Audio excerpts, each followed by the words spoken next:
Good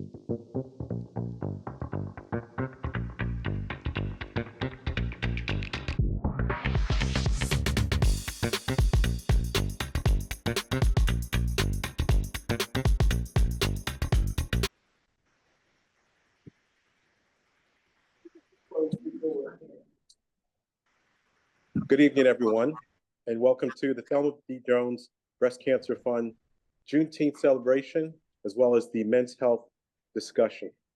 This evening, I want to thank everybody for attending this event. We're going to have a list of speakers, and I'd like to thank everybody that's on Facebook and it's on the Zoom streaming app. We're going to start this evening to introduce myself. My name is Derek Butts. I will be the MC for this evening. Just a little bit about myself. I'm an 8-year prostate cancer survivor. I come from 2 generations of prostate cancer survivor, but 3 generations in my lineage. Of my family, there's 3 men in my immediate family that are prostate cancer survivors, and my brother was recently just diagnosed, so be 4 men in 1 family. I'm also the co-founder and the president of an organization called Prostate Health Matters, which started here in DC in 2020.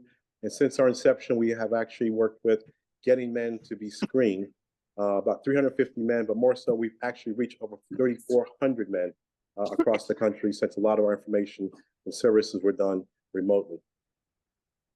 At this particular point in time, I'd like to talk about the agenda for this evening. All the speakers will introduce themselves, and we're going to have Kermit kind of come up and introduce himself, also give the prayers, and then we'll get started with introducing our guest speaker after we start with that. So with that, I'd like to turn it over to Thelma Jones to introduce herself. Thank you. And you have to come in. Get them to place us next to each other.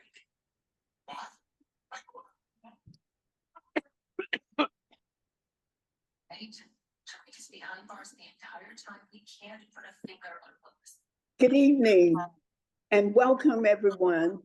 I'm Thelma D. Jones, the proud founder of the Thelma D. Jones Breast Cancer Fund. I am so happy to see you here, both in person, on Zoom, and Facebook Live. With the way the busy schedule is that everyone has these days, I am honored to know that you've set aside this evening to be here with us, because there are so many conflicting activities going on. The Thelma D. Jones Breast Cancer Fund was founded first as a support group in 2010, and we became a full-fledged organization in 2012.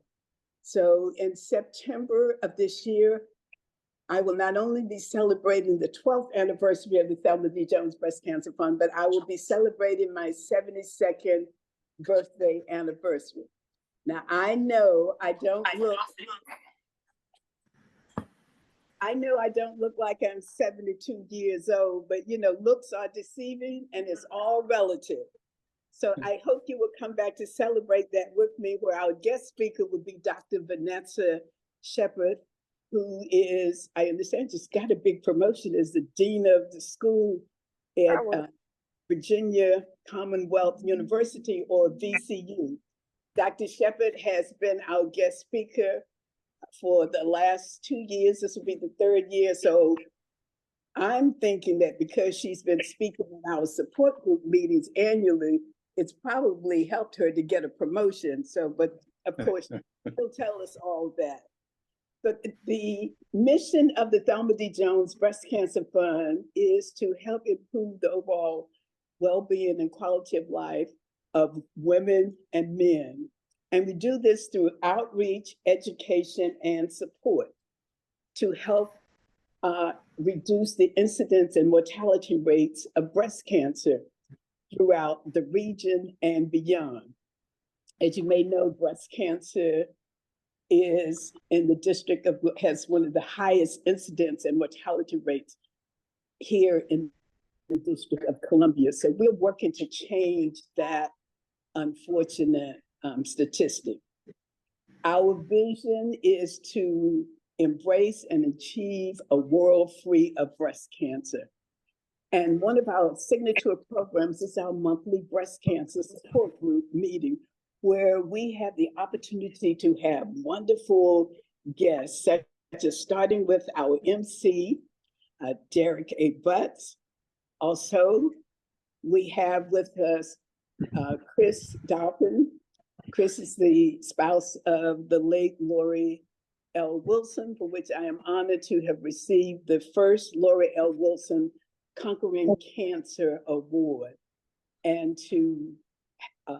through that, I work with a number of people, including Chris, in helping to keep Dr. Wilson's legacy alive. She has spoken to this group several times in the past.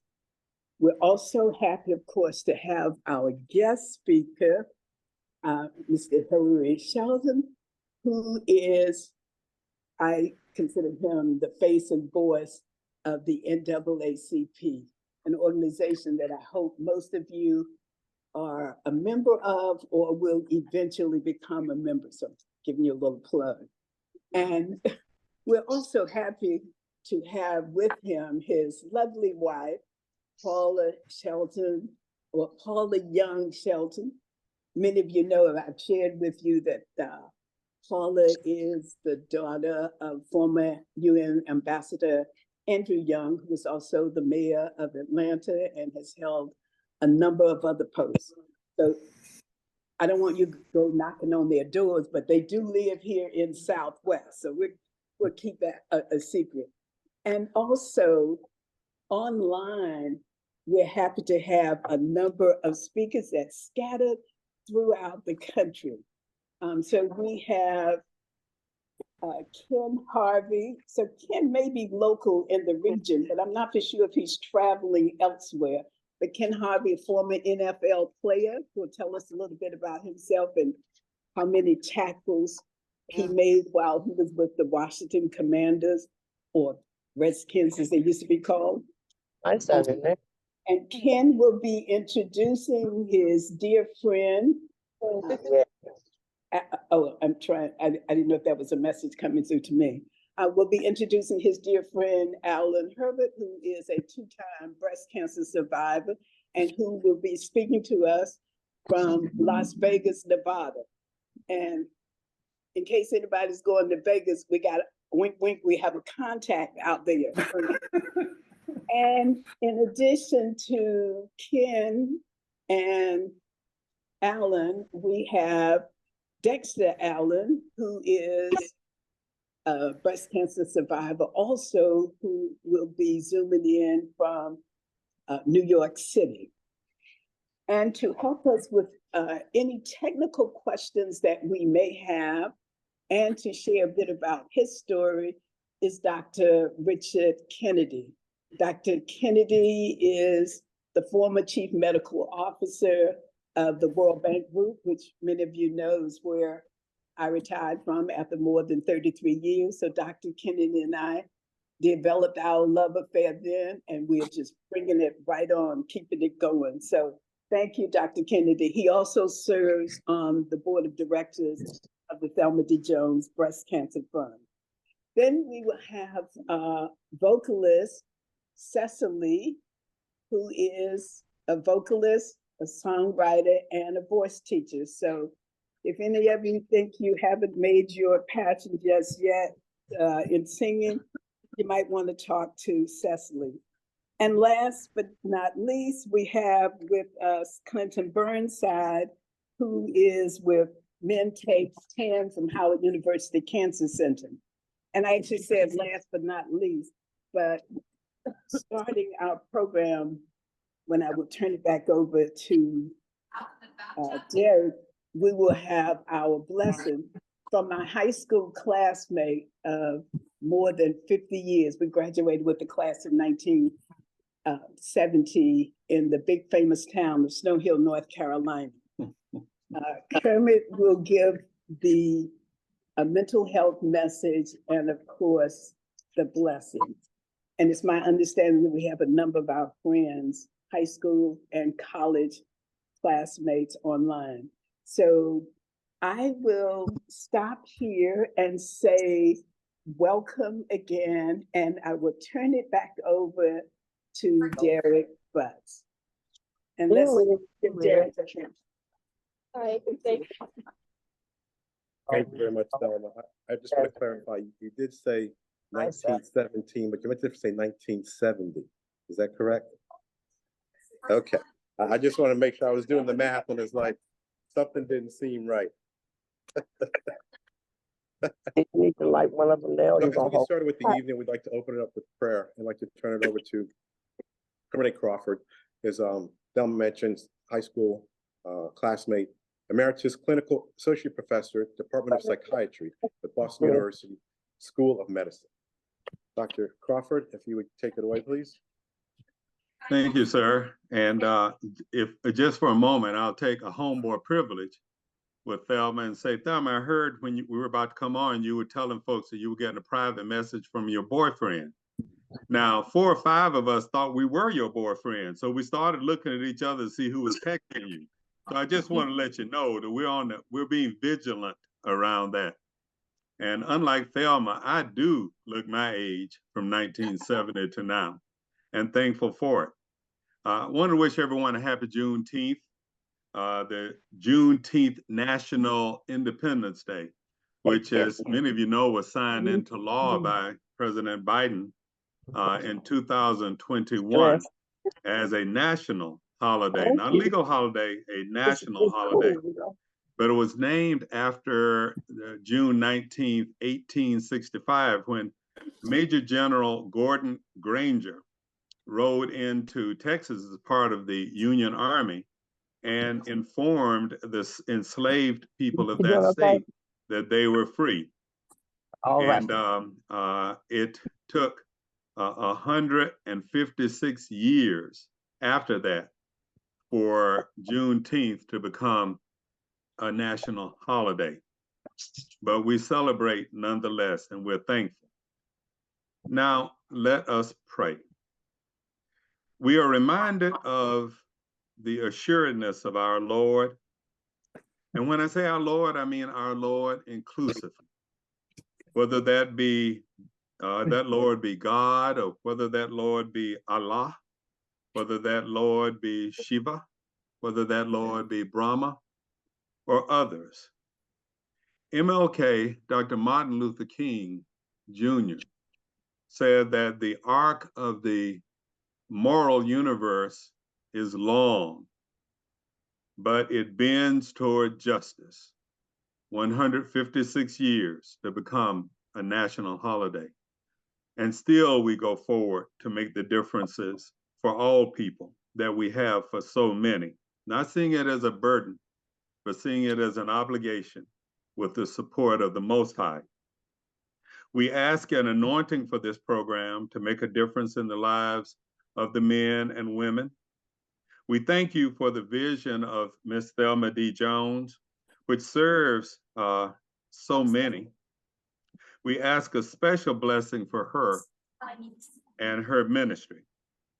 We thank you for bringing us together so that we may bring to greater meaning and purpose to life and to serving others.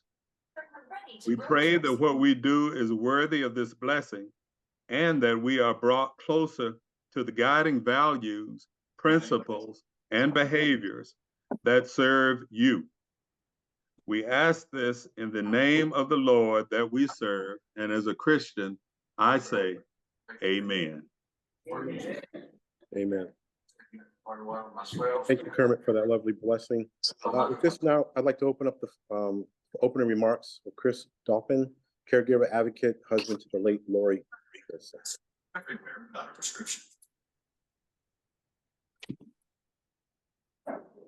Reputation for world-class care for all kinds of heart conditions. Experience is highly specialized team of doctors working together to make sure I get the most comprehensive care possible.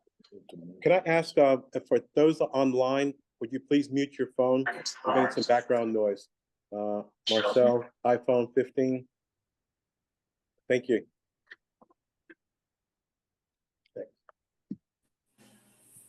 Good evening. My name is Chris Dolphin. I'm honored to be here with you today as a caregiver, advocate, and husband to the late Dr. Lori L. Wilson.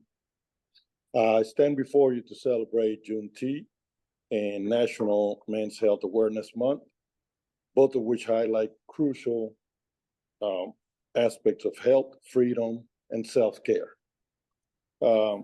As we gather to recognize the importance of men's health, it is vital to remember that self-care is not a luxury, but is a necessity.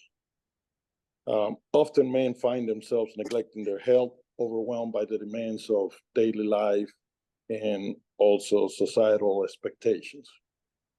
Yet taking care of ourselves enables us to be better partners, husbands, fathers, and caregivers. It's about recognizing that our well-being is essential to the well-being of those who we love.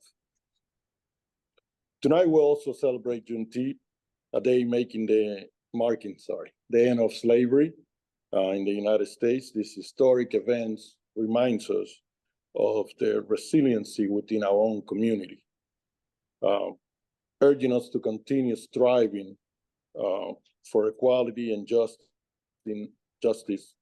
in every aspect. I'm gonna send to voicemail. There's a call coming in. Sorry.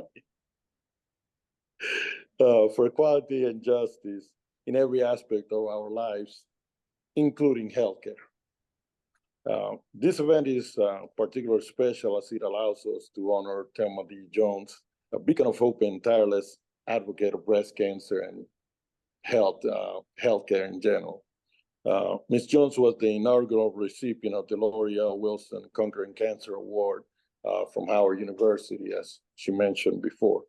A tribute that signifies her unwavering dedication and exceptional contribution to the fight against cancer.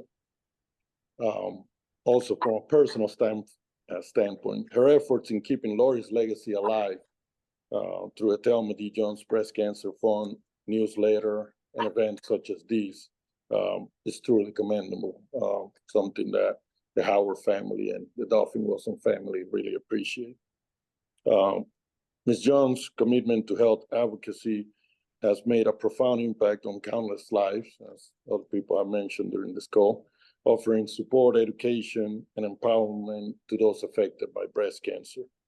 Her work ensures that Lori's legacy of compassion, strength, and perseverance continues to inspire and guide us. As we reflect on the significance of men's health and the power of community advocacy, I encourage each of you to take proactive steps in your own health journey. Engage in regular health checkups, embrace a balanced lifestyle, and seek support when needed. I personally can vouch that I wouldn't be in front of you today if after Lori's passing I didn't seek mental health treatment, because for a while, I keep telling myself I'm strong, I'm doing everything right. And then all of a sudden you realize that you're not.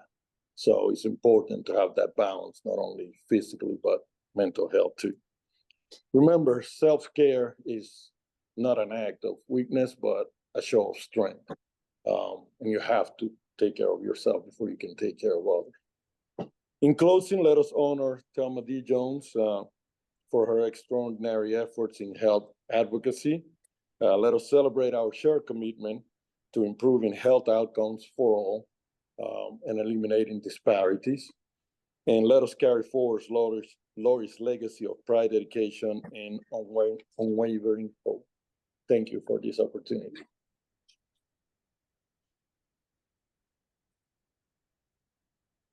Thank you, Chris, for that powerful message. It's definitely important with mental health and just being healthy in general and making sure we're taking care of ourselves, but being proactive and taking care of ourselves, not waiting for something to be falling off or to be aching before we go to the doctors to get checked out.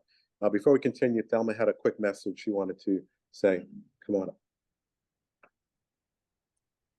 Thank you. Actually, it's two quick messages. One, I hope all of you have a copy of My Life Matters before you. If not, we do have some extra copies. Chris, who just spoke, is highlighted in this magazine as well as some of the great work that Howard University Cancer Center is doing. So again, please make sure that you take a copy of this home and read it and hear about Chris's story and journey as a caretaker, a husband, and also now he's a single father, parent, which he didn't mention, his darling little son. So thank you. And then the second message I wanted to, I mentioned earlier that we have people online from different parts of the United States, but I'm also pleased that we have someone online from Madrid, Spain. And this is not the first time this person has been online from Madrid, Spain.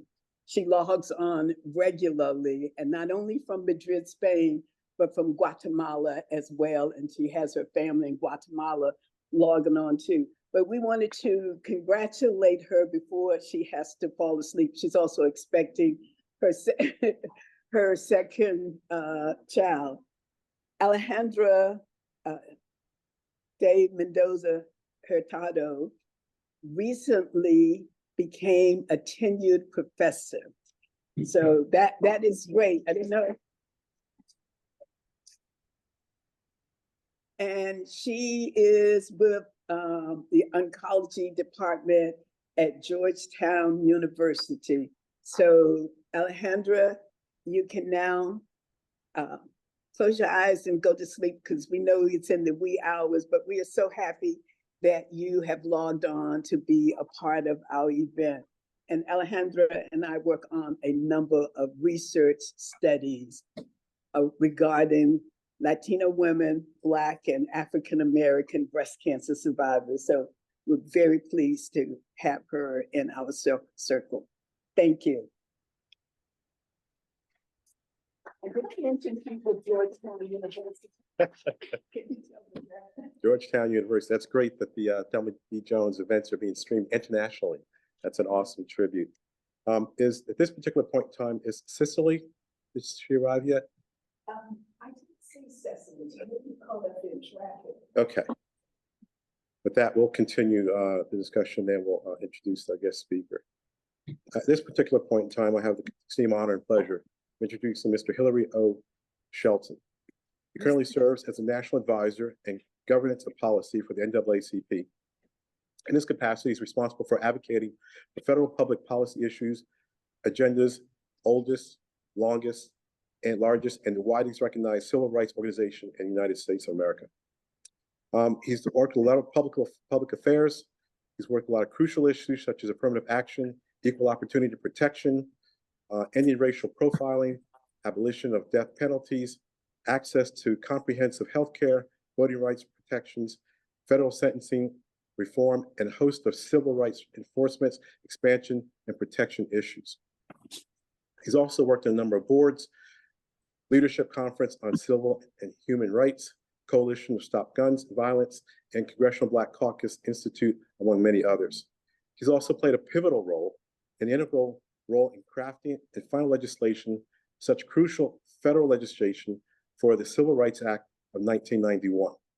Mr. Shelton was also instrumental in ushering through the passage of the Civil Rights Restoration Act, the Violence Against Women's Act, the Hate Crime Statistics Acts, the Native American Free Exercise of Religion Act, the National Voter Registration Act, and the National Assault Weapons Ban, and a host of others. He also received a number of rewards and was recognized for his unwavering dedication to the mission and the goal of NAACP. Among those awards include receiving the NAACP Medgar Evers Award for Excellence, the highest honor bestowed upon a national professional staff member of the NAACP and outstanding service. With this, I have the esteemed privilege of inviting up Mr. Hilary Shelton. Inviting up Mr. Hilary Shelton.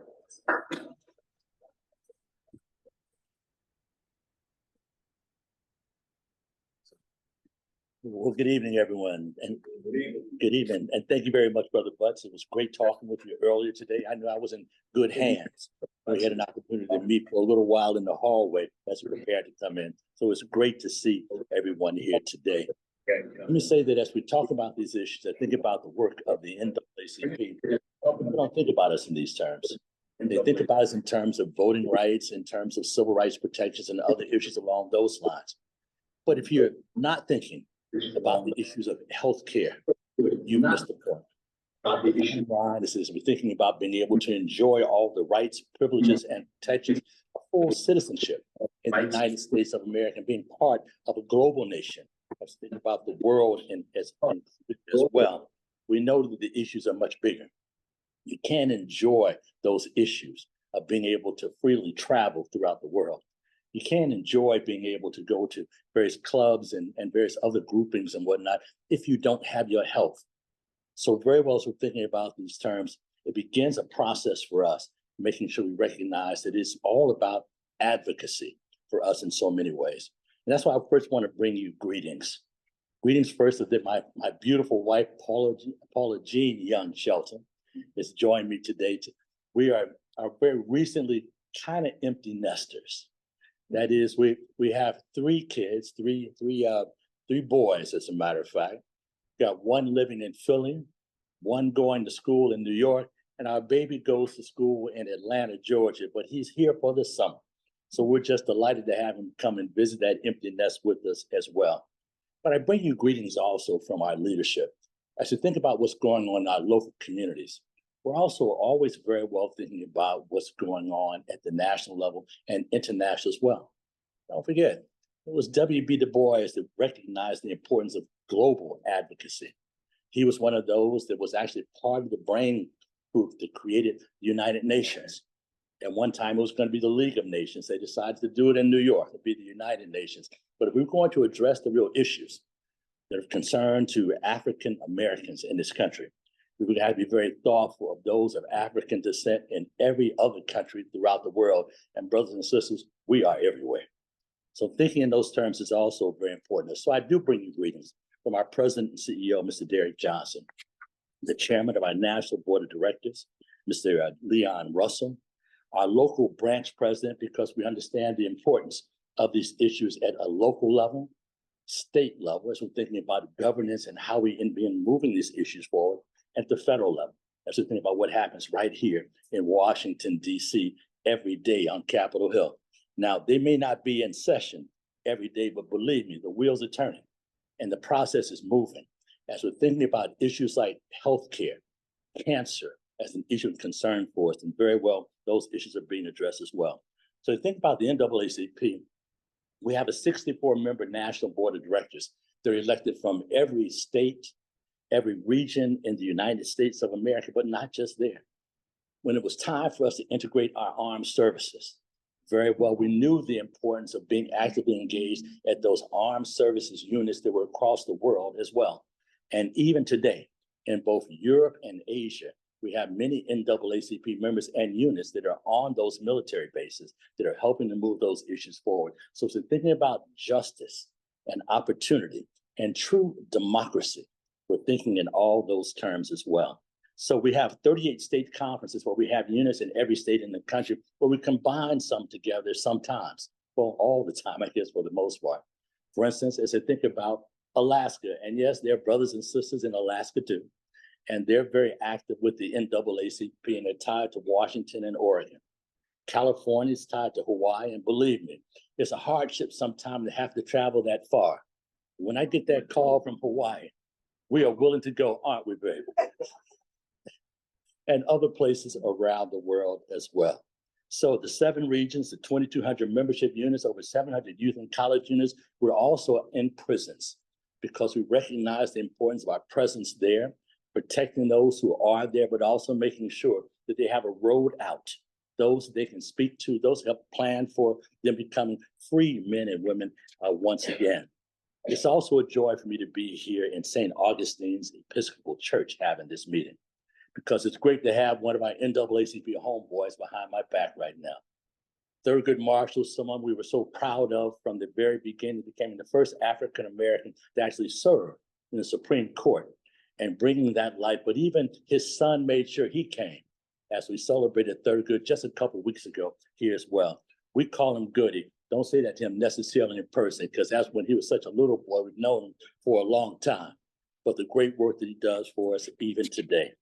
So to think about what we have to do and thinking about what Ms. Thelma Jones has actually given us a vision for is something that we share at the NAACP as well. I noticed Jane English is actually on this call too. Jane happens to be a national staff person that works on many of these issues, comes out of the union community and other communities along those lines, has done a fantastic job.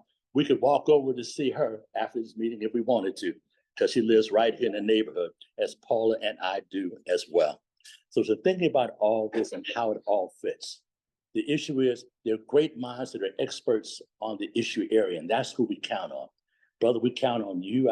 I enjoyed his patience with me as I asked him many questions, and he just seemed to answer the questions with such eloquence. I knew I was going to be all right. So with that in mind, we're thinking about how we continue to work together, making sure that our units throughout the country, and as we look at the structure again of our governance and how very well we end up serving our people. We think about individuals, we think about families, we think about communities, neighborhoods, we think about cities and municipalities.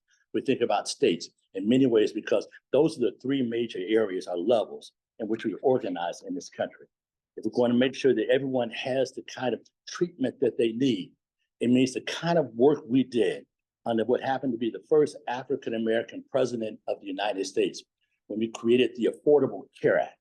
It meant being able to open those webs to include more people in the process, not just after we know that there's a problem, something going on, but actually being able to, in many ways, intervene early in the process by doing things like being able to go to your doctor at least at one time a year, even when you're feeling just fine, to be able to check you out and make sure everything is going to be just fine with you.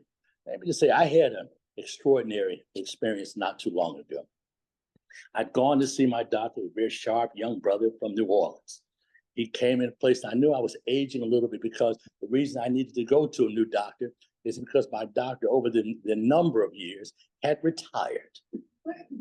So now it's time for the new person to come in and us to begin setting up our network and our relationship working together as well. He's not far from here, living in actually southeast DC, closer to the ballpark, for those who know what the geography is like around here. After we finished my annual physical, at the end of it, he always asked me, so Brother Shelton, so we're making sure your blood pressure is good and all that, just kind of measuring the medications you take and so forth. But what else do you want to work on? And I said, you know what? There's a little problem that happened in my family. I know this inherited. I knew my grandfather on my mother's side. He lived until he was about 96 years old, but he had a little bit of a tremor. You know what I'm talking about? On his right hand. He had 5 kids, my mother being one of them. And as she got older, she developed a little bit of that tremor as well. Now, I got 6 brothers and sisters, y'all. And those 6 brothers and sisters, I have 1 older brother, 1 older sister, 1 younger sister, and 3 younger brothers.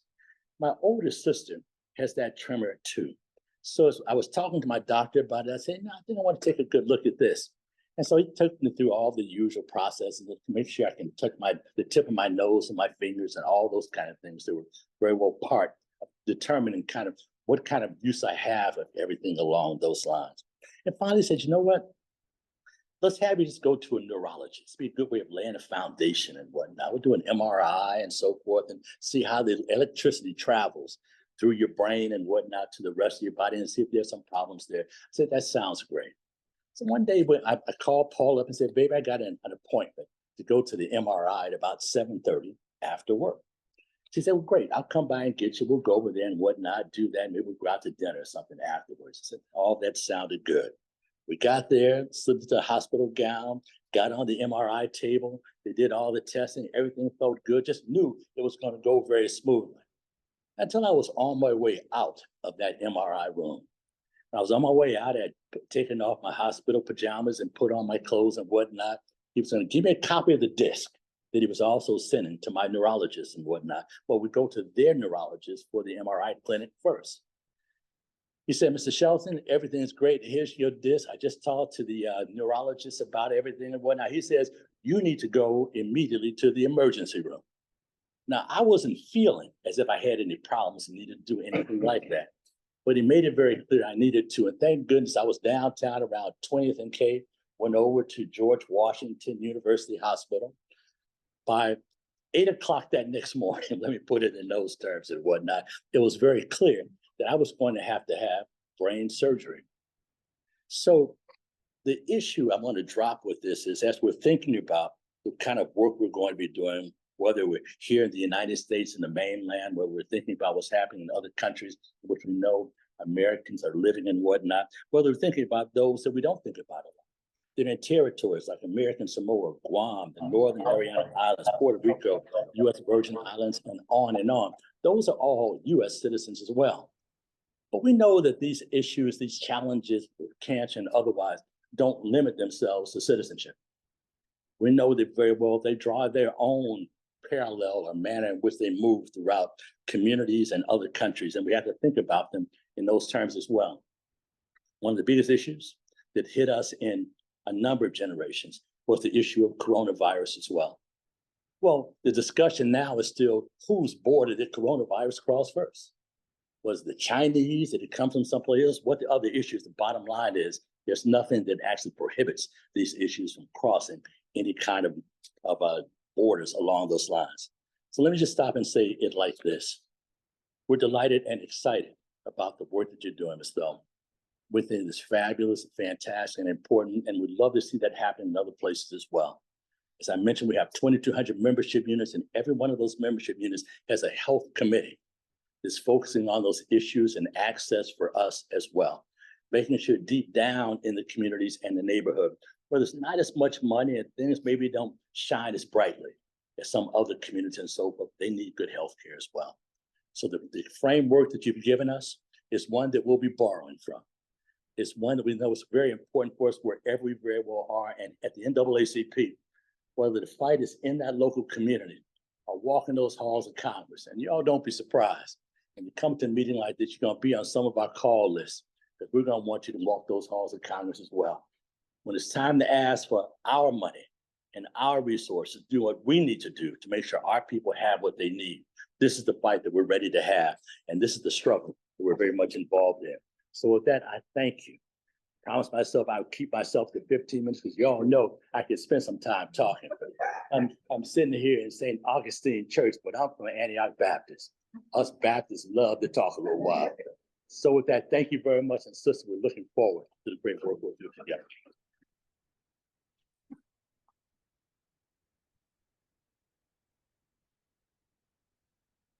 Brother Sheldon, thank you for that powerful message and testimony, especially the early detection piece, I think, was key. As we are talking about men's health in this month of June, the part of mental health, early detection, brain, prostate cancer, all those things are things we as men need to be more proactive about and not wait until things are falling off and things go awry. And it's very important because by catching it early, you were able to circumvent what could have been.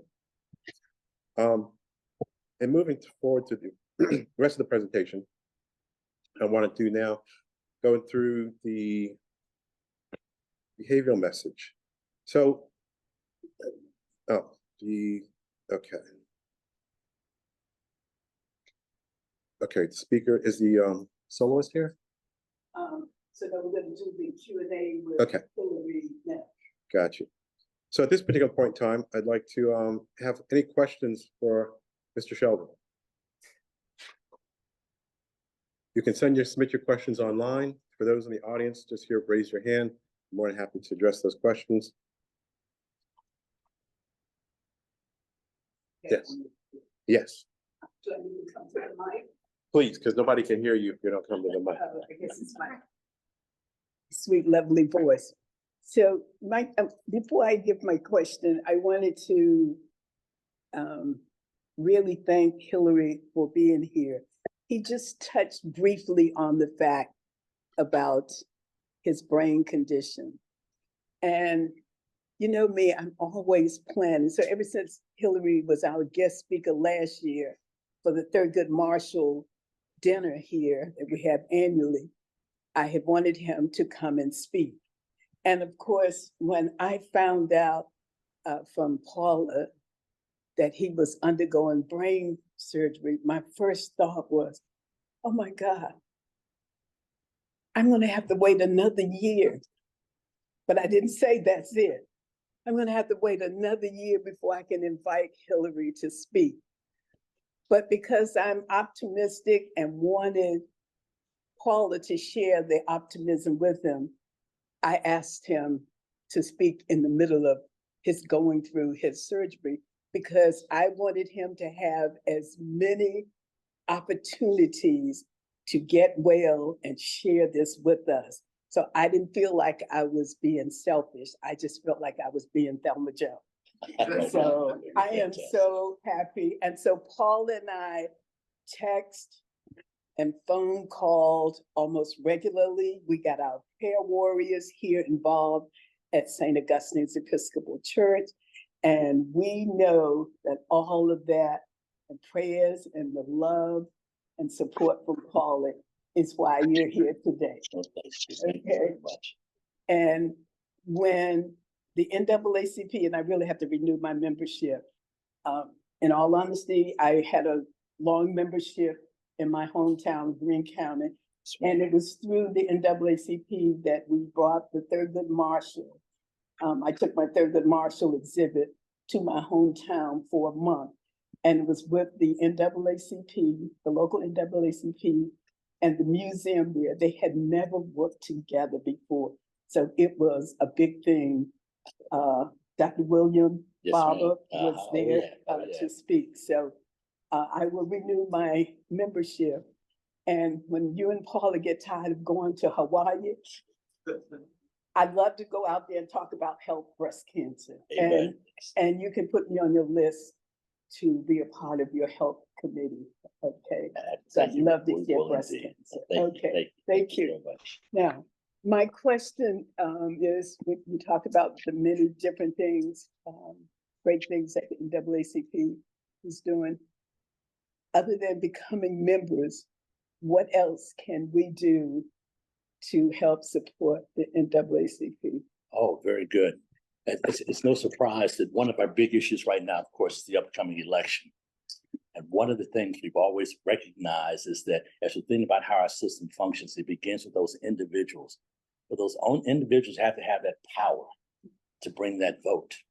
It's that vote that will help us control those local governments, those state governments, as well as the federal government. And you see what's going on with those who want to be president right now, but I won't spend a lot of time on that tonight. You know what the deal is. So as we're thinking about what you can very well do, certainly keeping track of a lot of this on our website at naacp.org. naacp.org is a great idea. As we're thinking about what's happening and we're organizing ourselves around these elections, this will give you the inside detail that you need to be able to be on top of what's happening and be a helpful participant. Whether you are one of our election marshals that is simply there trained to watch out for what's going to happen on the polling site on election day, or other issues along those lines. We've also divided it by issue area. Healthcare is one of the many issue areas that are on our website and whatnot as well, that we're following with policies that are not only happening here in Washington, but as I mentioned, as states are making decisions about much of our policies and programs within the healthcare field as well. So join, we'd love to have your membership anyway, and that'll help us very much. But also pay attention to what we're saying and what's going on, what the local units are doing. Koshua Ali is actually the president of the NAACP branch right here in Washington, D.C. But even if you don't live in D.C., if you're in the DMV area at all, there's probably a unit close to you. Being involved with them as individual units close to the ground, and the focus that they'll be utilizing to make sure they're sending that strong message to Washington, including the President of the United States. It is no surprise. The guy who's President of the United States right now is someone that utters issues important to the African-American community with every speech, because he knows that we support him supporting us. So in essence, again, don't confuse that with an endorsement, because we don't endorse political candidates or political parties, but we have an agenda, and that's what we're going to be pushing at, and that's what we need everyone's help with. Thank you. Thank you. My pleasure.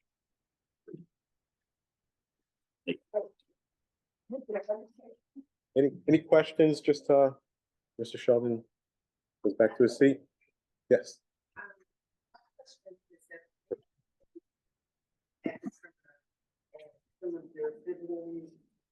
Any of this had, also, I just wanted to know, did they all get checked out as well?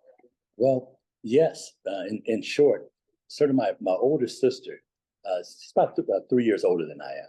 As a matter of fact, got checked out and realized in her case, what was going on is that there wasn't really a cure for it, but very well, there's some medication they can give you to kind of slow the shake, and at least so you can be functional with your hands. You see people that are shaking so much, you lose really the function, and so forth along those lines. My older brother doesn't have as much to tremble, but it wasn't surprising to me that, well, he's also retired and enjoying retirement right now. When he heard I was going to have to go into the hospital and have the surgery done, he hopped in his car with his wife and youngest son. They came up to spend some time with us to help out as well. So let me say one of the questions that even the two neurologists that I'm working with right now, both the surgeon as well as the neurologist, this was just a person that began the process and asked for the MRI in the first place for a different set of reasons. Asked a question that I can be open and answer to you as well. The question was, after we've realized you had this mass, this tumor that had to be removed, and we were going to have to do brain surgery to do it, did it solve your tremor problem? The short answer is no, it didn't. So I'm back with the neurologist to deal with the tremor issue. But what they found was something much more profound. My grandfather lived until he was 96 years old with a tremor. And my mother lived well into her late 80s with the same kind of issue and whatnot.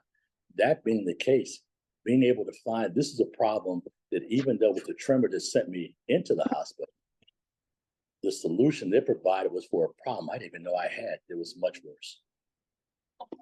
Is there a name for the tremor condition? They just call it something like a light tremor. And the name of it really just describes the problem itself. It's not related to Parkinson's or anything. No, as a matter of fact, they checked all that out and whatnot as well. And none of them had Parkinson's either. My grandfather, I remember telling many stories of him, even to 96 years old, before he passed away. And his mind was as clear as the experiences that he had over his life, growing up and spending his whole life in Grenada, Mississippi. Amazing how that stuff works too. But no, thank you so much. Oh, there's a question. Yes, ma'am.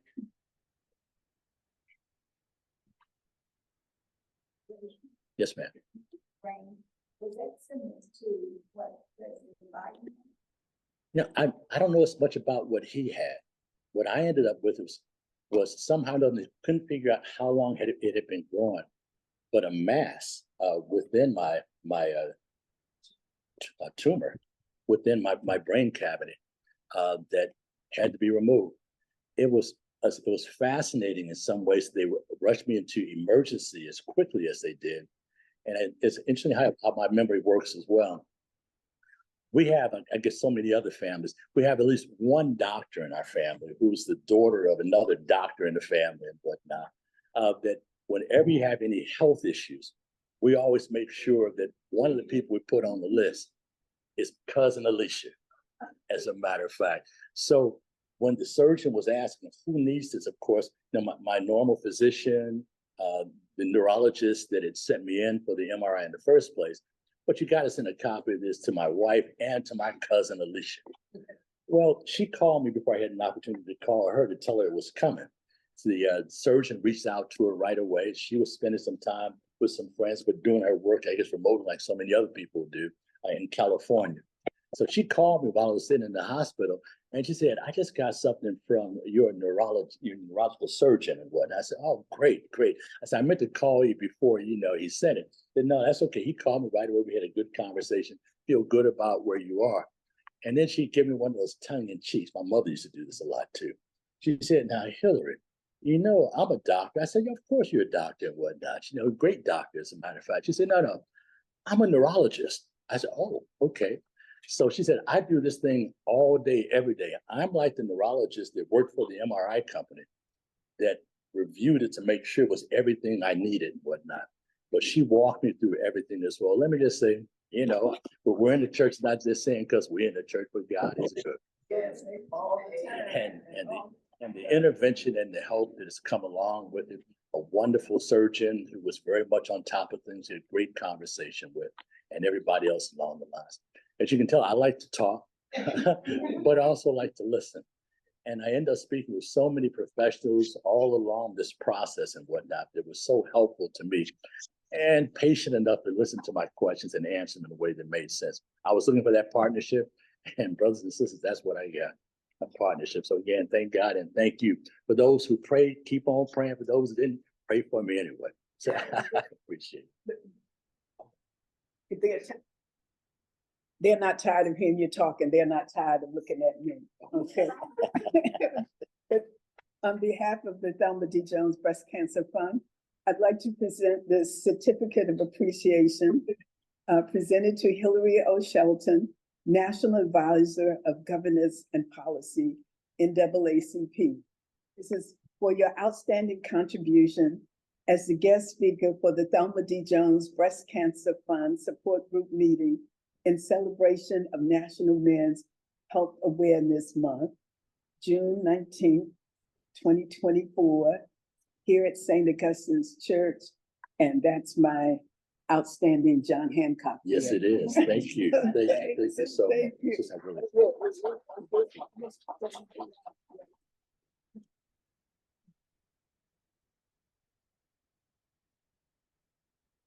Got a very special place for this. Thank you. That's a website photo too. Oh, That's excellent. going on our website. Oh, thank you, thank you, thank you.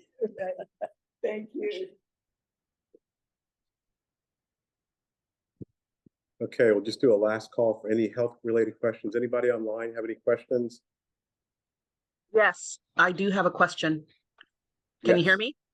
Yes, go ahead. What's Yeah, your question? Yeah, my question is, given the circumstances that often happen with cancer and cancer research, how many of the speakers have looked at potentially pushing the concept of clinical trials and African-American participation in clinical trials in these instances for prostate cancer, for brain cancer, for other issues that are impacting the African-American community?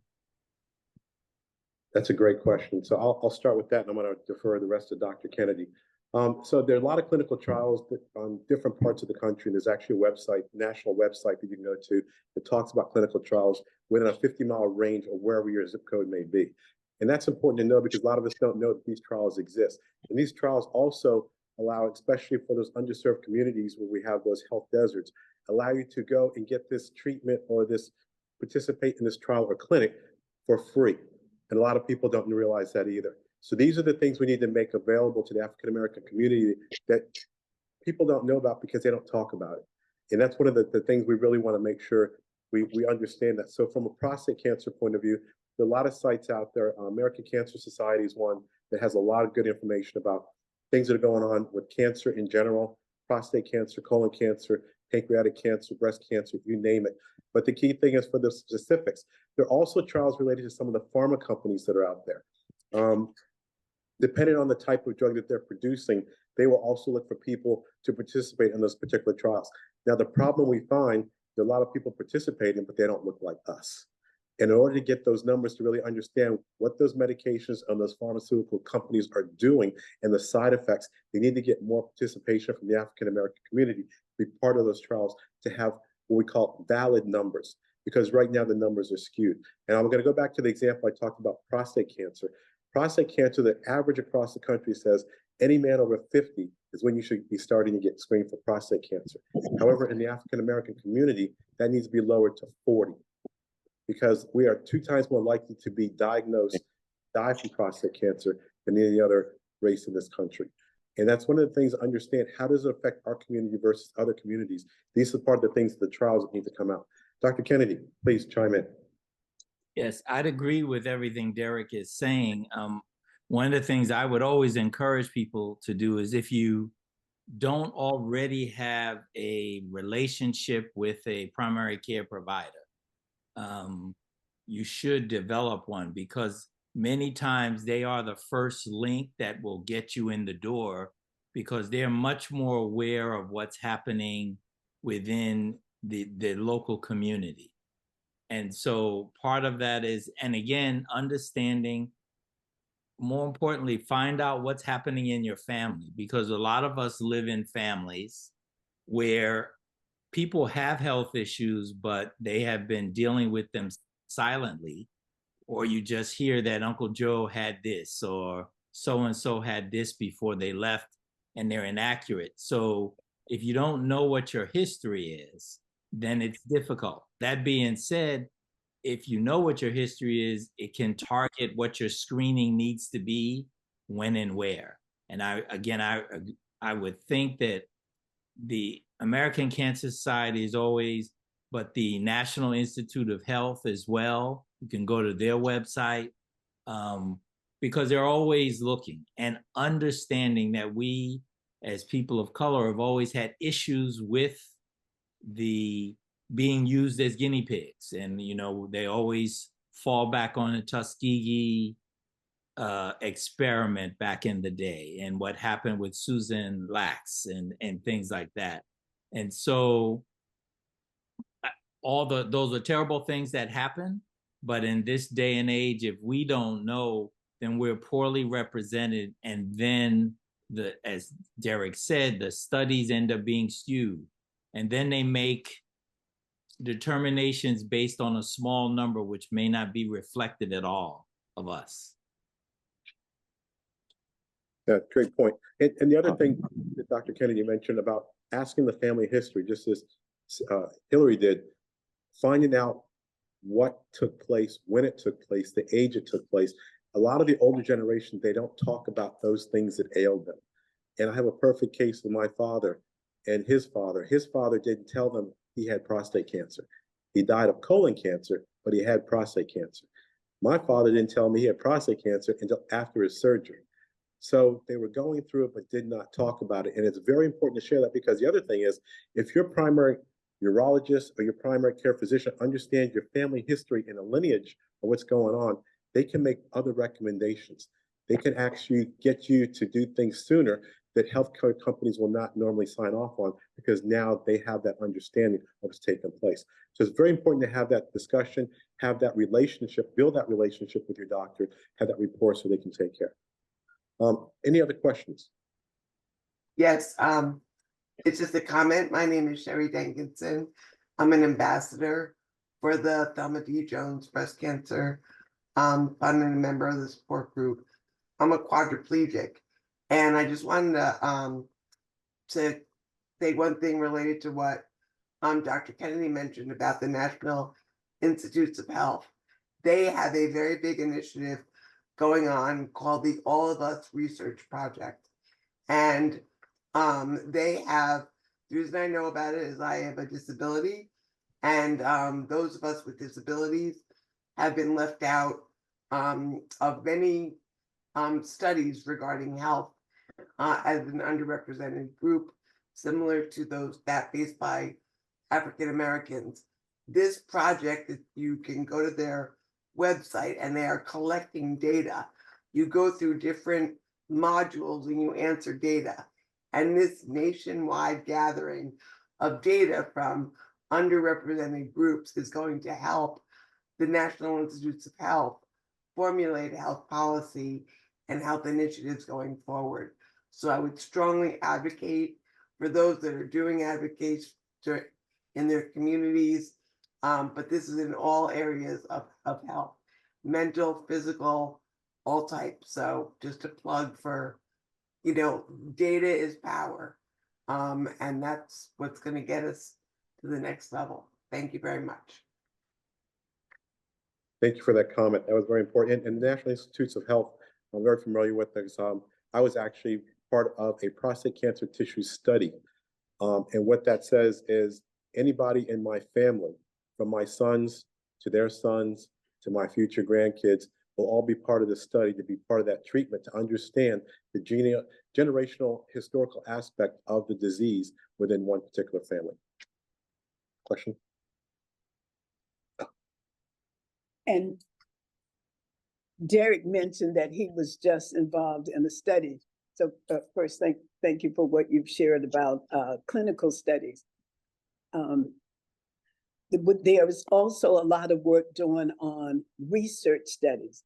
And even though the the young lady on the audience asked about clinical trials, I would be remiss if I didn't bring in what we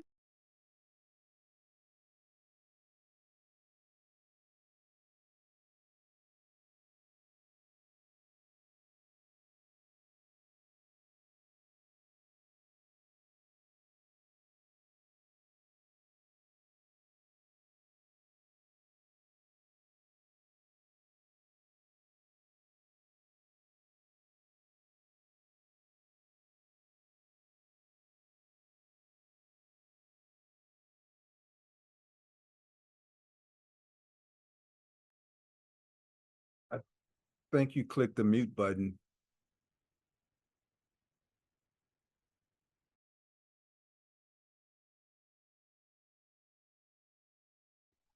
And there it goes. Okay, did you miss everything I said or? Oh, okay, I was saying that the American Cancer Society has a study going on now where we're recruiting 100,000 Black women. And we're recruiting them from 20 states throughout the United States. Why 20 only? Because the data show that this is the highest population of African Americans. So we wanted to hit those targets, and Washington, D.C. is one of them. So we're recruiting women between the ages of 25 and 55. I know I missed out by 1 year. To look at the challenges that we're having, such as why are we getting breast cancer at the rate that we do? And there are flyers back on the table about voices of Black women that I would encourage you to pick up one of those flyers or to log on to the American Cancer Society site to learn more about it and to see if you are eligible to participate. Okay, Thank you. thanks. Okay, as we continue the program, I do want to do one thing, plug. I also reminisce to say, my mother worked with NAACP office in New York and very familiar with reading the crisis as it would come to the house and whatnot. So it's way back in the day, she's had the chance to meet Thurgood Marshall, Martin Luther King Jr., some other well-known people over the years that were doing the fight for racial justice and equality across the board. At this particular time, I'd like to turn it over to Miss Cicely to give us a rendition before we go to our next speaker.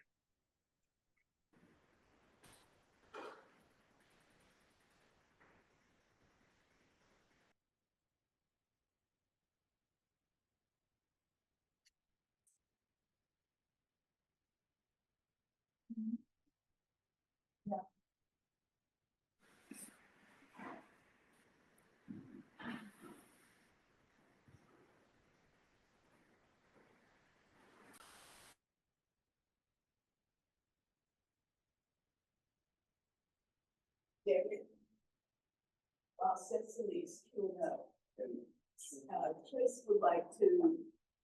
Sure. So while Cicely is getting herself together, we're going to have Chris come back and speak to us. Thank you.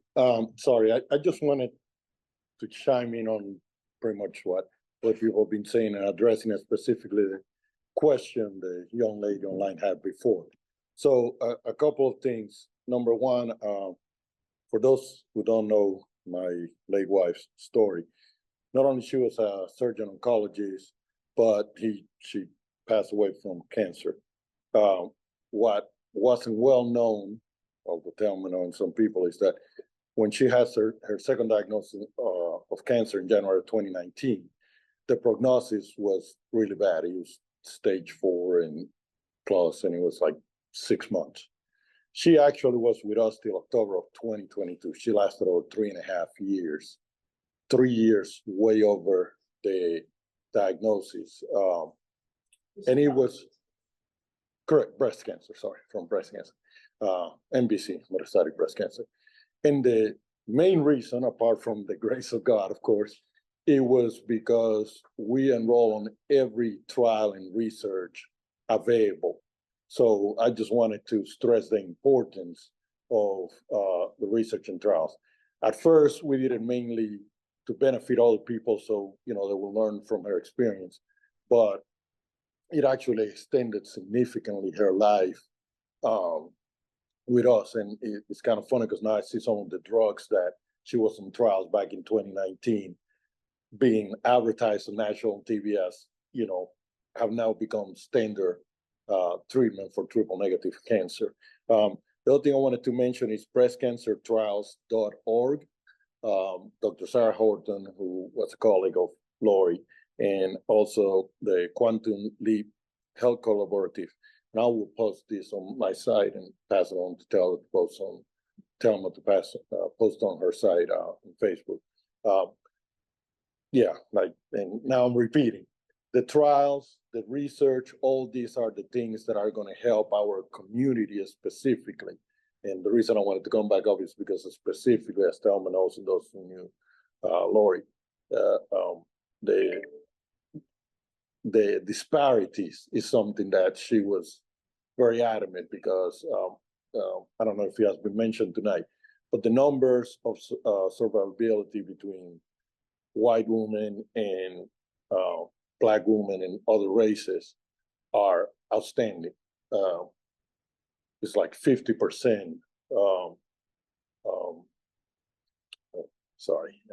death rate for Black women that are diagnosed with metastatic breast cancer versus somewhere, I think, below 20% for white women. And the doctor might be able to have better numbers on that. I'm not Lori, so I don't have all the statistics, but I know it's just amazing in a negative way. So yeah, the trials and the research are very important. So I just wanted to bring that up. Thank you.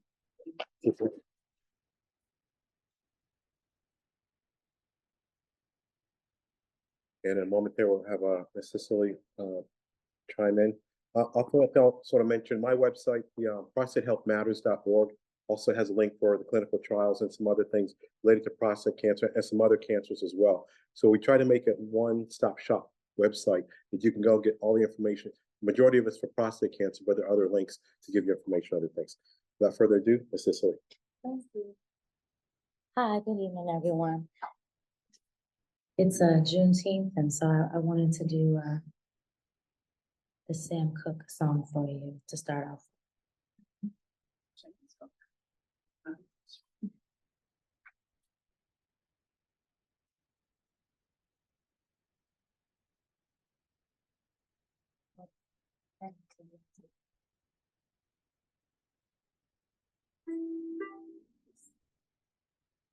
For some reason, it's not working through the speakers. I'm gonna play it.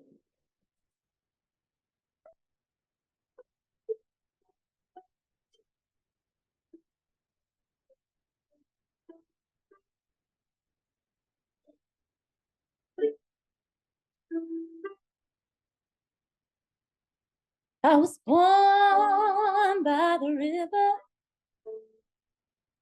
in a little tent. Oh, just like the river I've been running ever since. It's been a long time coming, but I know change gon' come. Oh, yes, it will. It's been too hard living, but I'm afraid to die. 'Cause I don't know what's up there beyond the sky. It's been a long time coming, but I know change gon' come. Oh, yes, it will. I go to the movies and I go downtown. Somebody keep telling me, don't hang around. It's been a long time coming, but I know, oh yeah, change gonna come. Oh yes, it will.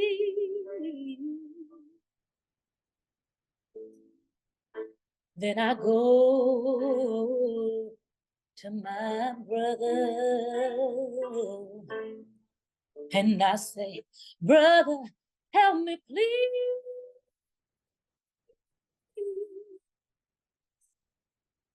But he winds up knocking me back down on my knees. Oh, there were times when I thought I would last for long, but now I know I'm able to carry on. It's been a long time coming, but I know change gonna come. Oh, yes, it will.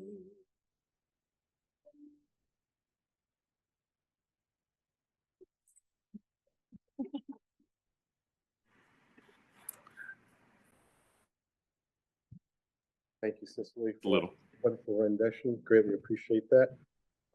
Keep the program going. At this point, there's going to be a list of speakers coming on. I'm just going to introduce their names and have them give their little bio to keep things moving.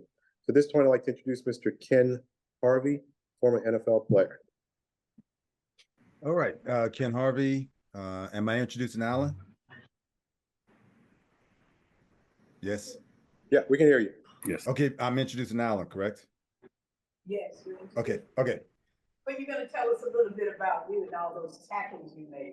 Well, 800 and some tackles, played 11 years and 89 sacks, averaged 8 points, I guess 8 sacks a season, and the Ring of Fame for the Commanders, Redskins. Okay. All right. Let me tell you real quick. Alan Herbert is an innovative leader in the realm of commercial space, boasting a remarkable 3-decade journey across various technology, industries, and government relations.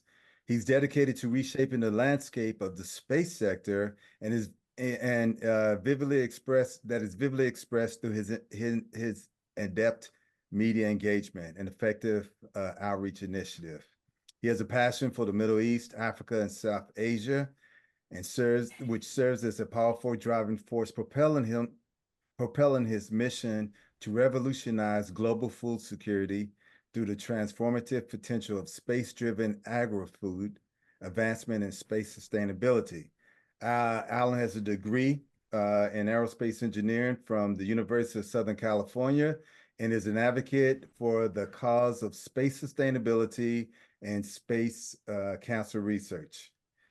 More than anything, Alan Herbert danced on Soul Train, on the episode of Soul Train. And so that's his claim to fame. That's what I know him from. He's a good brother. So I got to go run and pick up my son who's coming in from Spain. So Alan, do a good job and you know, save some lives. So people need to hear hear your story. Okay. Well, thank you, Ken. Thanks a lot. That was a long time ago, but one of the things that you know, in life we do some unpredictable things happen. And in 2007, I went to a conference that I was working out, and I felt a lump on my chest, and I was saying, "What is this?" And I thought it was just something harmless, and then I went. Somebody said, "Hey, you need to get this checked out." I did. I found out, had a biopsy, found out it was cancerous, and I had breast cancer. And I said, "What? Breast cancer? We don't get breast cancer. What is this?" And following this initial shock, I was marked by medical and personal battles. I had my left side taken off, chest taken away, breast taken off. I went through chemotherapy and continuous medical regimen. And then in 2014, I went through a big custody battle with my kids. I was going through a divorce.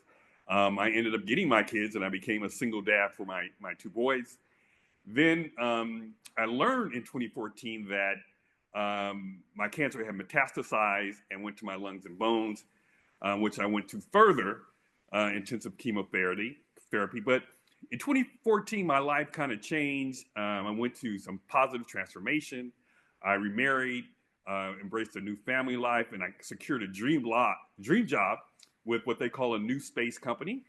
And I opened the office for this company in Abu Dhabi, Dubai, in the United Arab Emirates, where I established the office. I was particularly struck by the healthcare there, which was really good. I would go to MediClinic because I was continuing monitoring in some treatments, and Cleveland Clinic has a center there in Abu Dhabi. So it was very highly advanced. The doctors were so easy to see. It was just really, really great. So while living there, I kept my battle kind of private, but because there they just know breast cancer for women, so I never talked about it a lot really there. But however, in 2022, 23, my condition worsened, and I faced a job loss. And while still abroad, this was difficult because I had one son in college, and my kids that were more independent, but the dynamics really changed. And so I had to come back, decision to come back closer to the United States. I chose to settle in the Las Vegas area because my family's from California. Accessibility was there. My mother would come here all the time. And it was there I began a promising new chapter in immunotherapy. And the latest results, praise the Lord, I've been encouraging significant tumor shrinkage, no new growth, no further spread of the disease. These results, while accompanied by challenging side effects, have directly reignited my hope and determination. Today, I'm fervently engaged in new opportunities within the space industry, but also there's been a lot of cancer research on the International Space Station. So there's a lot going on in space cancer research. I'm looking to get more involved in this. The White House and NASA had something called the Moonshot Initiative that many of you probably heard of. They talk about, we need to find a cure for cancer. And so as we push these boundaries on Earth and space, my resolve is done by a dual mission to drive scientific advances, ensure the inclusion of men in the narrative of breast cancer. We're like 1%. I heard Richard Roundtree had breast cancer. One of the first Black senators had breast cancer. So there's a lot going on that many people don't hear about. So I'm filled with optimism about the future. So really reflecting on my journey, the fast challenges of space exploration and my personal health battles have been striking. Both are daunting, but filled with possibilities. I'm one of these futurist persons. I write a lot of science fiction, mostly focused on the African and Black diaspora. But moving forward, I'm committed to advocating, speaking, and talking about what's happening with space cancer research. I'm learning more and more myself. And I want to show people that, we're not just going to space and nothing's really happening from there, but space is a place where it's a new environment where new things can happen, and trillions of dollars, it'll be $1 trillion industry in the next couple of years. And part of that because of our research and development. So I'm very excited. I like to thank Thelma for inviting me because it's kind of unique for me to really talk about this. For my church, I've been talking about it for years. But I've had this since 2007. I'm still here, going strong and ready to move forward. Thank you very much.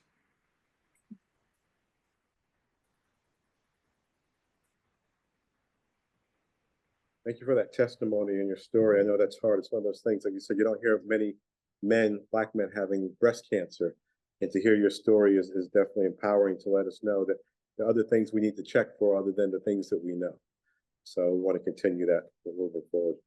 At this point, I'd like to also introduce Dr. Dexter Allen, veterinarian, large animals, former head of animal health and veterinarian public health programs, Guyana School of Agriculture, and also a breast cancer survivor. Dr. Allen, would you please share your story?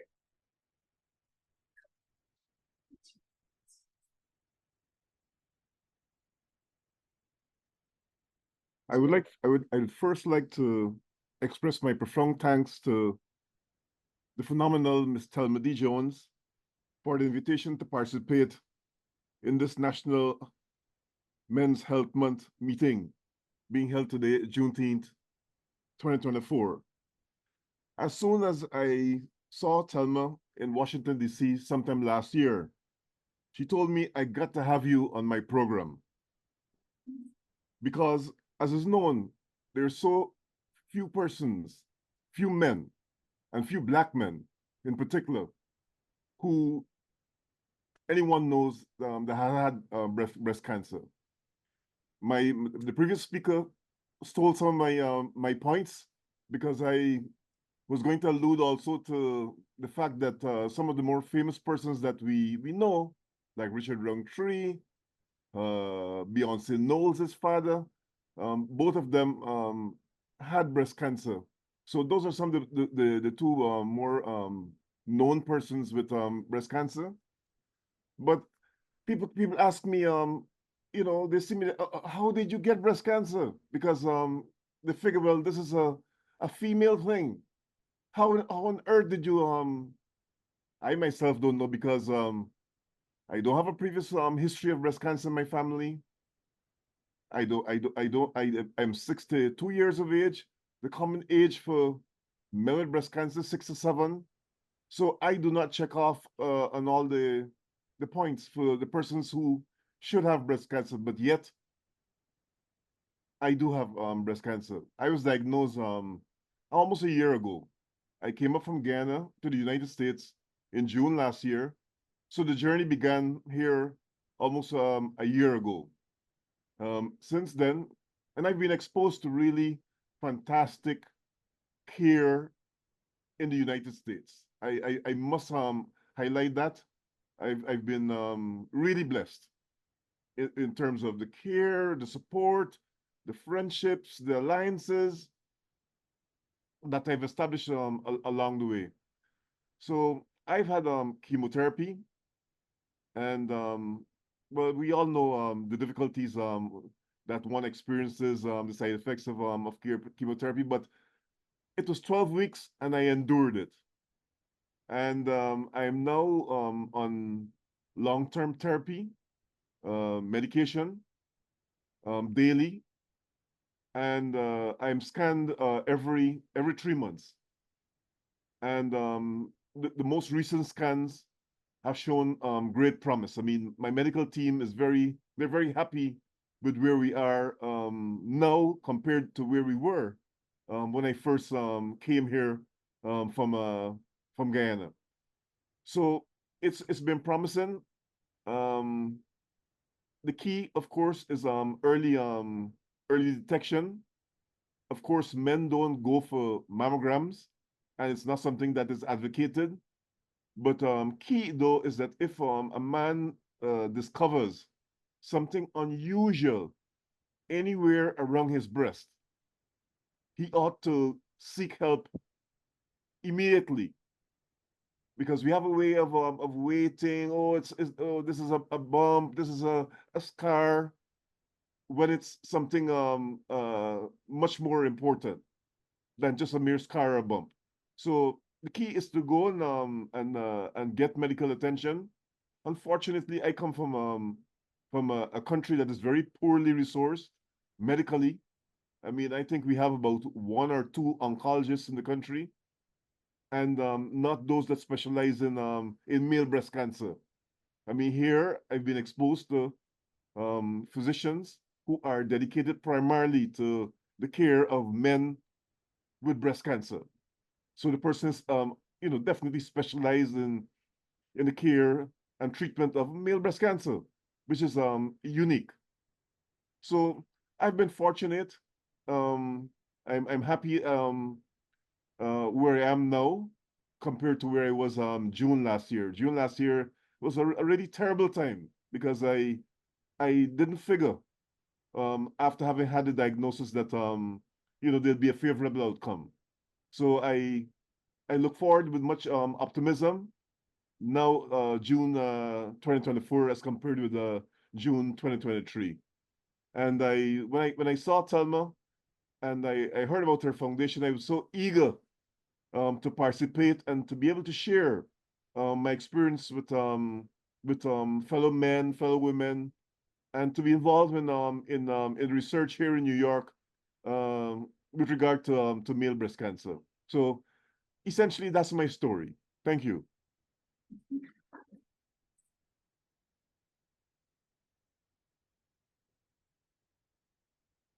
At this time, we just want to see if any questions from anybody here in the room or anybody online. Please let it be known.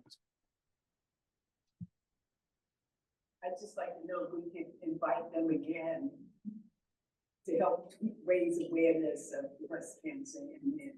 So the question in the room is between Dr. Allen and Mr. Herbert, if we can invite you back again to talk about and create more awareness for breast cancer.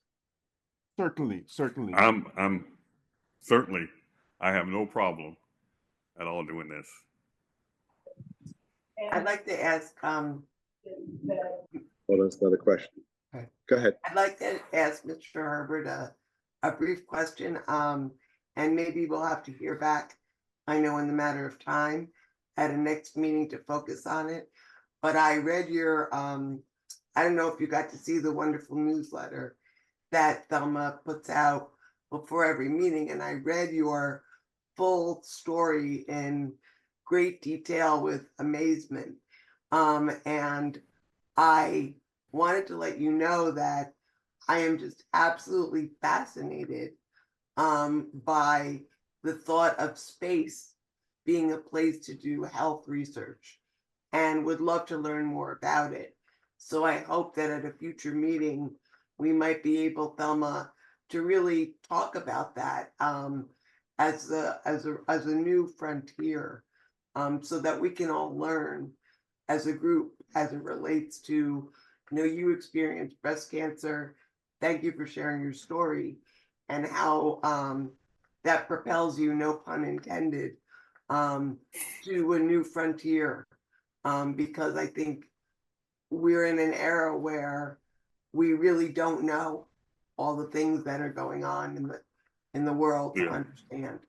So I hope that, put that on your list, Thelma, Sherry, or I'll send you an email. Thank you so much for sharing, Mr. Herbert. Hello. Comment. Another question? No, I'm on the phone as well. This is Perry Hamlin. I second Sherry's request. That sounds fascinating to me. I never even heard of anything like that. So I'd like to hear more about it too. I'd like to hope that Thelma might organize a meeting around that topic.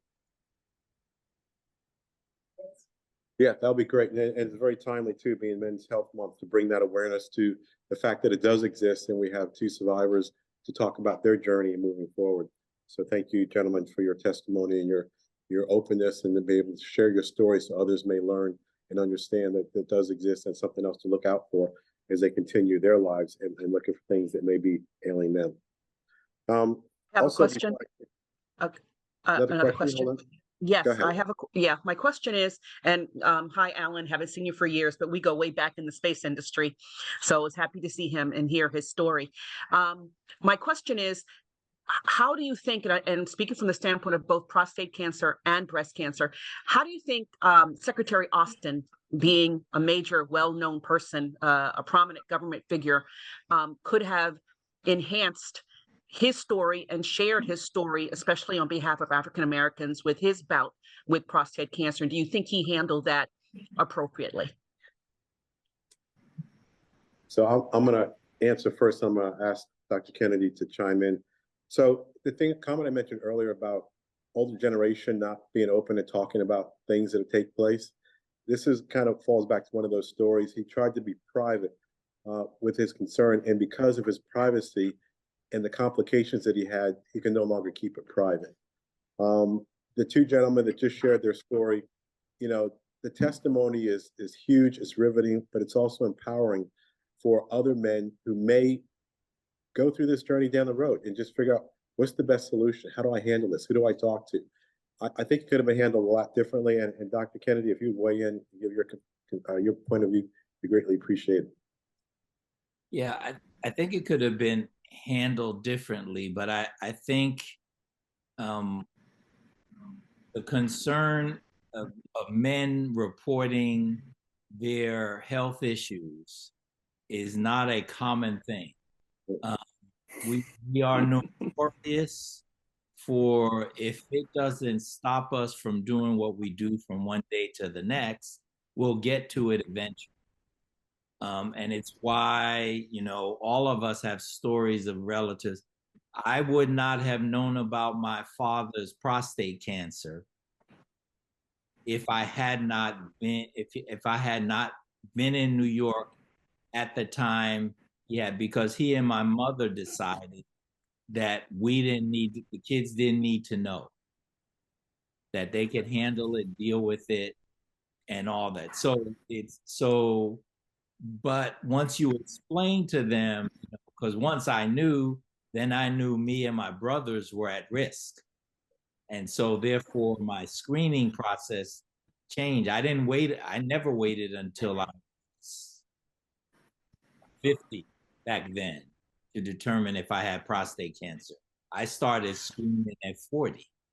And once my PSA changed, and even before the prostate cancer, I got colon cancer before that.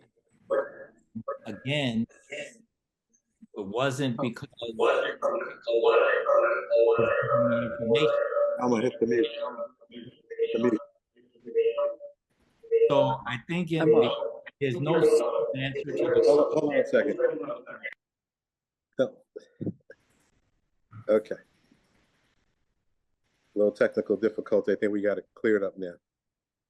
Go ahead, Dr. Kennedy. Yeah, the answer to the question is we don't know exactly what he was going through, but what happened is, for sure, when the complications happened, it was hard to keep it private. Right. And I think being in the political arena, their first thought is always keep it out of the news, and then talk about it only when necessary. If it had been brought out earlier, then it makes the argument, because I always say it always hits close to home when it's somebody you didn't expect to have something.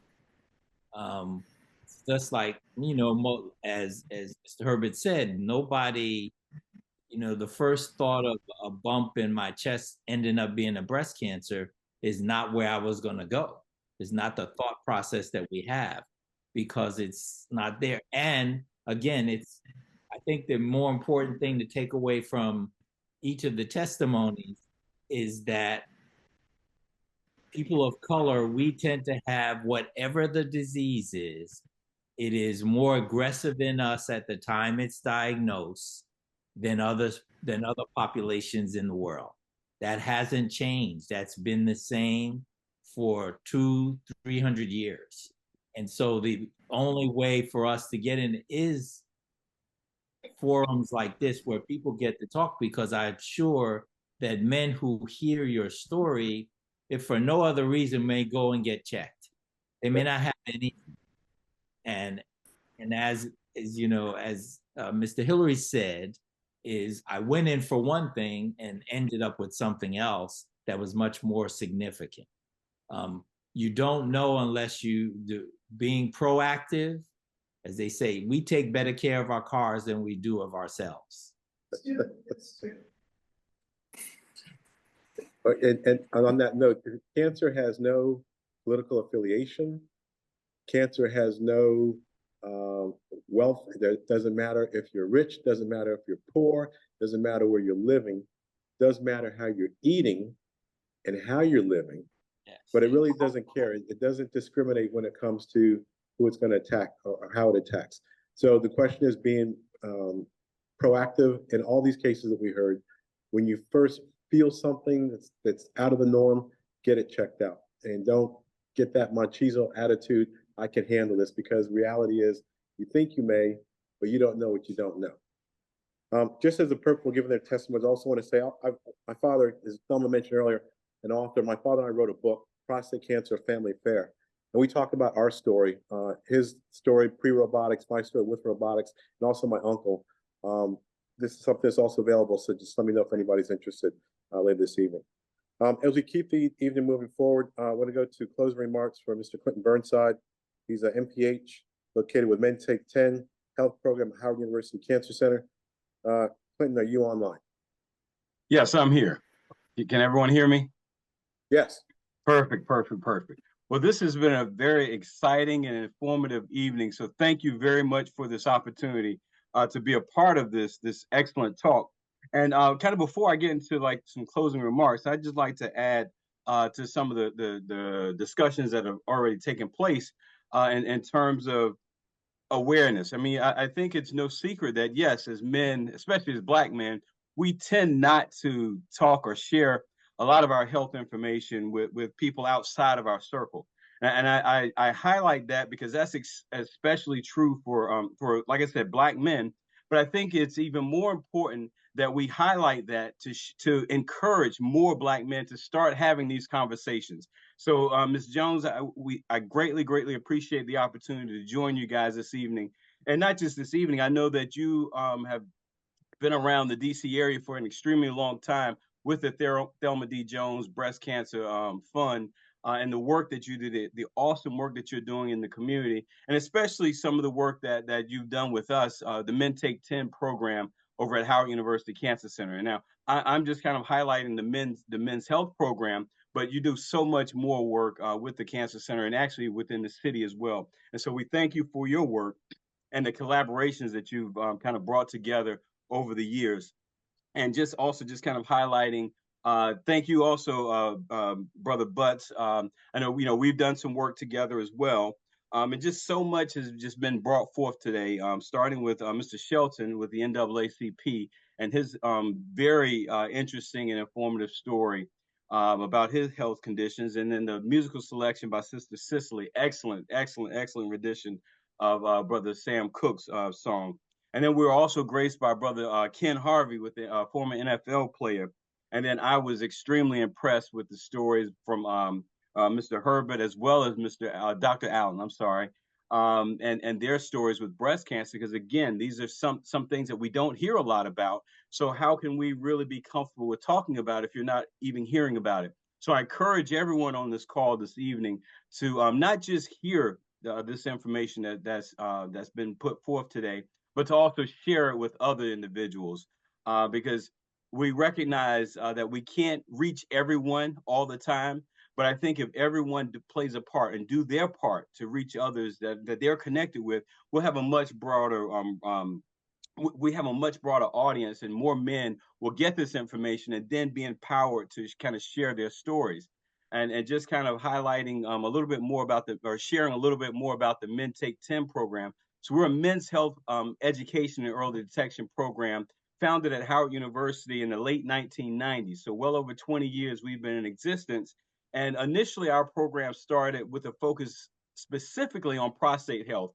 But when I started at Howard in 2012, or with this program actually, what I realized is that we were doing a great job with educating men on prostate health, and then even getting them to come in for their annual screenings. So the light bulb actually came on when I realized that, we're a hospital and we're well connected in the community. What if we offer other health services to these men as they come in for prostate cancer screenings? And we did like some pilot runs, and men really appreciated it. And so that's what kind of gave me the kind of go ahead to say, you know what, prostate health is extremely important. Don't get me wrong, but I think for our program to be even more effective in this day and age, we need to focus on overall health, which includes mental health, physical health, spiritual health as well. And certainly with the highlight on cancer. And so I'm super excited to announce, just some of the work that I've done with Ms. Jones kind of throughout the years that I've been at Howard, and most recently with the being a part of the advisory board, the JEDI. We call it JEDI, but it's the Justice, Equity, Diversity, and Inclusion Advisory Board, where she supports a lot of the work that we're doing, and she's actually giving us some guidance around some of the projects that we're doing at Howard around breast, colon, lung, and as well as prostate cancer.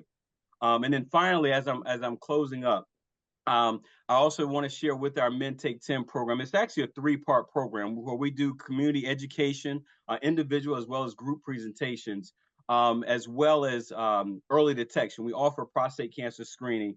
We used to offer it every month, but we don't do it as quite as often anymore.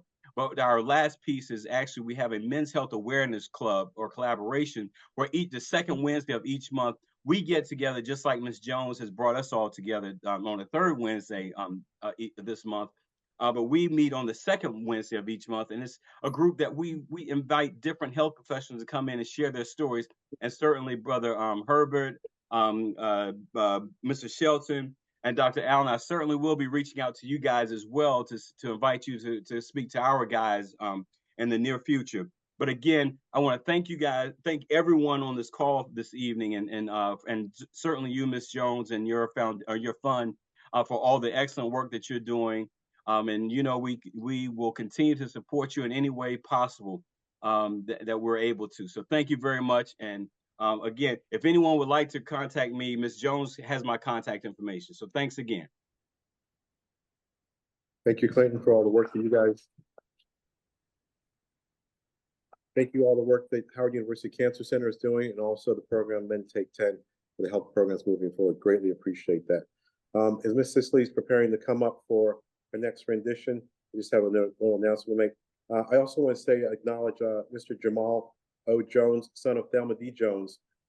Jamal and son Seneca, 13, are team leaders for the TJ Striders of the ACS Making Strides Against Breast Cancer. Just heading this up. He may be contacting you for a donation for his team. They're trying to raise money, a goal of $2,500. So please keep that in mind. And like I said, look for the message as it comes out. Yes.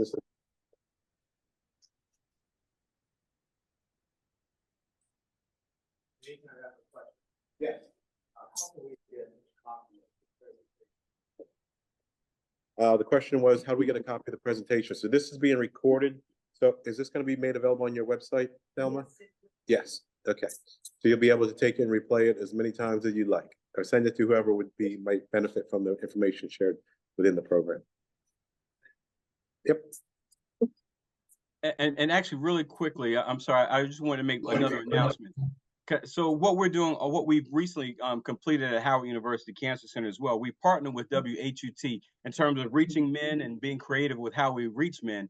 And we put together a men's health special called For Our Brothers, a candid conversation on Black men's health that actually aired on this past Monday. But there's actually going to be some additional airing on WHUT or Howard University's television and the PBS on this Thursday at 4 p.m., on Monday at 4 p.m., and again on Wednesday, next 1 week from today at 7 p.m.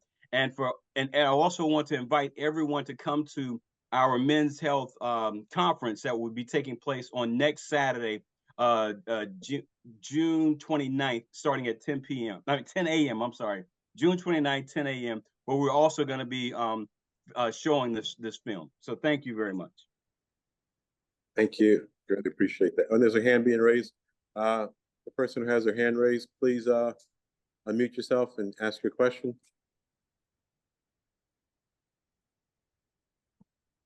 Oh, hand went away. No other questions? Ms. Sisley, are you ready? Or do one later. This will be the last one. Yeah. Okay, all right. So this thank you.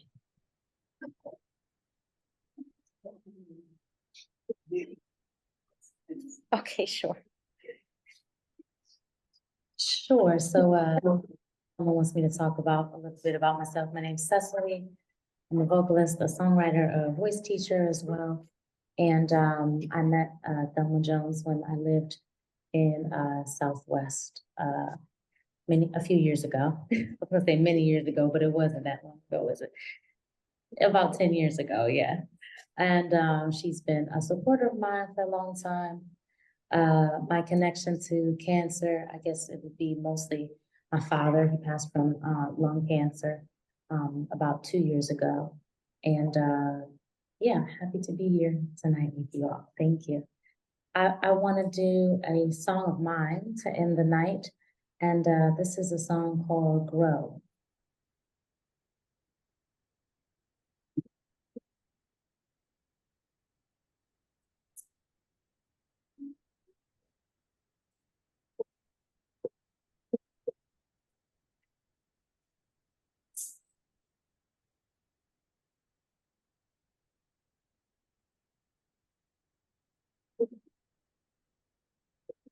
Got in my car and roll my windows down, sang a song. Needed to feel the sound. It's been a long week. The changes I couldn't see, but I can be melancholy. Joy is natural. It's natural to me, so I release all despondency to the breeze. Into melody, turn to peace, right into freedom. Don't stop. Oh, don't stop, no. You must grow. Go within, 'cause you must grow. The world seems long, but don't be afraid. Though it feels helpless, it'll be okay. The many hurt, don't you run away. Too many being selfish. Deep down in my core, I know I can feel it, that we can do more. So let's do it and remind us all. Don't you forget, no, that we were born for freedom. Freedom. Don't stop. Don't stop, no. You must grow. Go within, 'cause you must grow. You must grow, yeah. Oh, don't stop. No, don't stop, no. You must grow. Go within. You must grow. Go within. You must grow. Go within. You must grow. You must grow.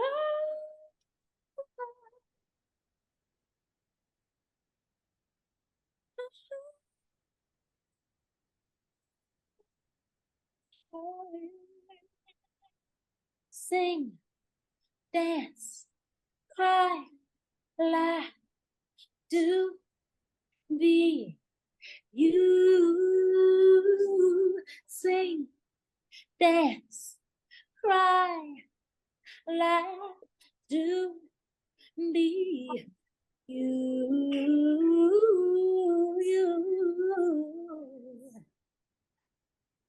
Laugh, do, be you. Sing and dance and cry and laugh, laugh, laugh, laugh, laugh. Just be you. Oh. Just be you.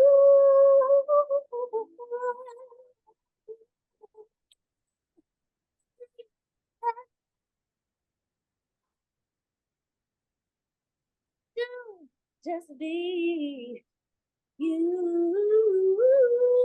Sing, dance, cry, laugh, do, be you.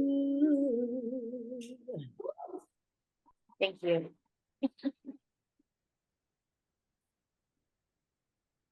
Thank you so much for that original music. That was amazing. Beautiful. With this, so we come to the close of our presentation, our ceremony, and we want to make sure if any questions that are still out there that anybody has not had answered, we want to make sure we address those. So does anybody have any questions that have not been answered for the night?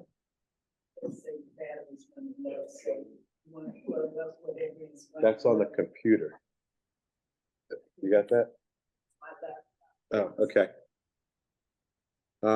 With no questions being said, I'd like to turn this back over to Thelma. Do you want to have any comments before we have Kermit close it out?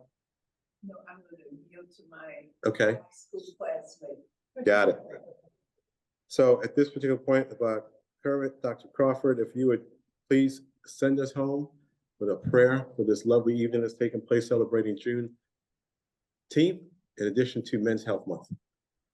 Dr. Crawford? Be glad to, sir. And just a quick note, as I said, about mental health, and I am aware of the time, so I won't delay it. But for those of you who don't know, I'm a licensed clinical psychologist. I've been a clinical psychologist for 37 years as of last week. And one of the things that I would say for many of us is that mental health is in everything we do, whether we recognize that or not. A fish cannot tell you what water is. And a lot of times when we have emotional type of thought issues, it's gradual and we get into it and we don't listen to other people, we won't know that even we're there. So what I recommend for everyone is just for the quality of life. It is self-care for sure, but just for the quality of life. And there are many opportunities, as folks have mentioned tonight, and working through the Thelma D. Jones Breast Cancer Foundation to get resources to be able to work with someone as a therapist or in therapy. And I also say that if it would be good for you to know a therapist or to have a therapist besides your grandmom or your best friend or your brother or sister, so you'll know who that person is in time of real need. It would be helpful. So there are also other resources, support groups, psychotherapy, as I mentioned, group therapy, mindfulness, self-management, and also medication if needed. Although I'd put that at the bottom because you need the other support services to make that work. So remember, it's a quality of life outcome. And I often think that whenever I get to a situation like this, most of the people I've ever dealt with are not mentally ill. And I make a distinction between mentally ill, and God bless those who are mentally ill, and somebody who's crazy. My cousin, Junebug, was crazy. My friend, Earl, was crazy. They went along with life just fine, just getting in the way of other people. But that wasn't a mental illness, and that part was important. So I recommend that you all consider that, and it would be really helpful no matter what part of life you're in, especially if you're a patient or if you're someone in recovery. And now I'd like to offer the closing prayer. Let us bow. Omar Khayyam, who was a Persian poet, wrote, "The moving hand writes, having writ moves on." Now we move on carrying the knowledge from the night's program, seeking to apply it to help others. We're thankful for the ministries of all who have participated, including those who have been listening with their hearing with their listening ear. We are thankful for the ministry of Thelma as she continues to write on and write on our lives and the lives of many others. Lord, we are thankful to you for the life, for another day, and allowing us to be in it. This is our closing prayer for the program. But this is no close for our prayers to you as long as we have breath left in our body to praise and to honor you. Thank you, Lord, I pray. Amen. Amen. Thank you for that lovely closing. And for those that need to get a hold of people, Thelma can send information. For those that want more information about prostate cancer, you can go to the website, prostatehealthmatters.org, or send me an email directly at info@prostatehealthmatters.org. I'm more than happy to get back to you. I'd like to thank everybody online for your participation and working through us and staying on here for the past 2 hours. We greatly appreciate your support. And hopefully everything that's been shared this morning has been informative to help you go out, be a little bit stronger, be more vigilant, be more proactive in the way you live your life. Thank you again, Thelma, for getting this opportunity for us to come together. But thank you all for helping making it real. We greatly appreciate everybody's support. Thank you and have a good night.